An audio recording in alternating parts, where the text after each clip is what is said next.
জীবনের ঝুঁকি নিয়ে পাহাড়ে উঠে আম গাছের ডালে বসে অনলাইনে হাজিরা পাঠিয়েছেন প্রধান শিক্ষক।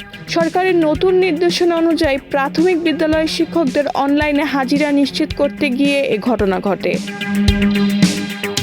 রাঙামাটির বাঘাইছড়ি উপজেলার মোবাইল নেটওয়ার্ক না থাকায় বিদ্যালয় থেকে কয়েকশো ফুট উঁচু পাহাড়ে উঠে শেষ পর্যন্ত আম গাছের ডালে বসে অনলাইনে হাজিরা পাঠাতে হয়েছে প্রধান শিক্ষককে।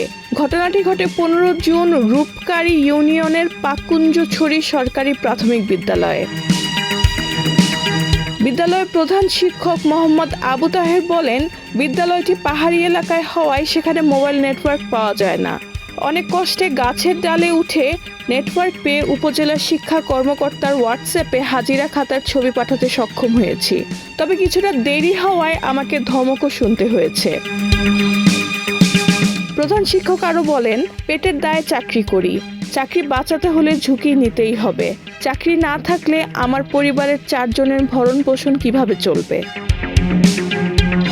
এ বিষয়ে উপজেলার প্রাথমিক শিক্ষা কর্মকর্তা জানান, নেটওয়ার্ক সমস্যার কারণে কিছু এলাকায় অনলাইন হাজিরা কার্যক্রমে সমস্যা হচ্ছে, তবে ধীরে ধীরে এটি আরও কার্যকর হবে বলে আশা করা হচ্ছে।